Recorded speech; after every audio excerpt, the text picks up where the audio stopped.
Steel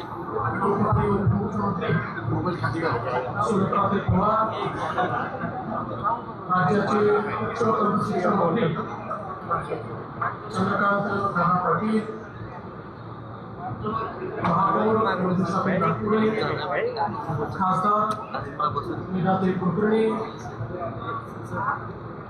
Shrinathji भवाले या ठिकाणी उपस्थित सर्व मान्यवर, आपले आयुक्त नवलजी आणि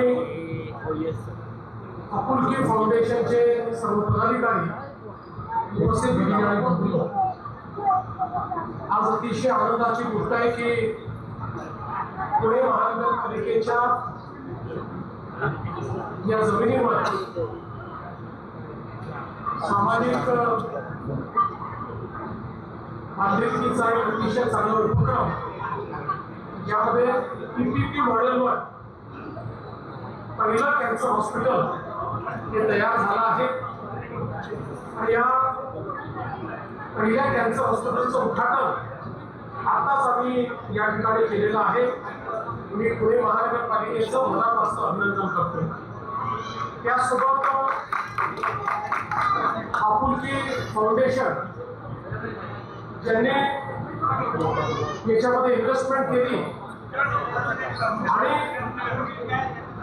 CGHSच्या दराने या ठिकाणी सगळ्या ट्रीटमेंट उपलब्ध करून देण्याची मानसिकता दाखवली, ही देखील अत्यंत महत्वाची गोष्ट आहे. आपल्याला कल्पना आहे की आज दुर्दैवाने कॅन्सर हा रोग अतिशय वेगाने वाढतोय.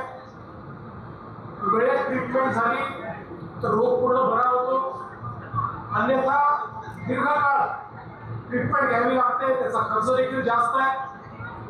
आणि म्हणूनच केंद्र सरकार, राज्य सरकार दोन्ही सरकारांनी आपल्या योजनांमध्ये कॅन्सरचा समावेश केलाय. महाराष्ट्रामध्ये मोठी कॅन्सर ग्रीड आपण तयार करतो.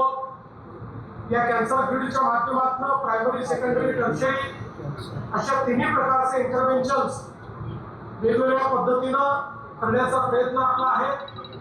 आणि अशातच पुणे महानगरपालिका आणि आपुलकीच्या माध्यमातून सुरू झालेलं हे जे केंद्र आहे हे निश्चितपणे एक मैलाचा दगड ठरेल आणि या तत्वाने भविष्य काळामध्ये देखील आपल्याला अनेक अशा प्रकारचे हॉस्पिटल्स तयार करता येतील.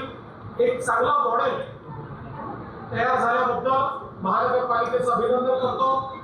श्रीनाथजी भवाले ज्यांनी ही संकल्पना या ठिकाणी माझ्यापुढे मांडली आणि त्यानंतर महानगरपालिकेने त्याला अतिशय उत्तम प्रकारे चालना दिली, त्याबद्दल त्यांचंही अभिनंदन करतो. सगळ्या महापालिकेचे महापौर, उपमहापौर, चेअरमन, सत्तापक्ष नेता, विरोधी पक्ष नेते, आपले आयुक्त डॉक्टर वावरे ज्यांचा आपण सत्कार केला, त्या सगळ्यांचा मनापासून अभिनंदन करतो.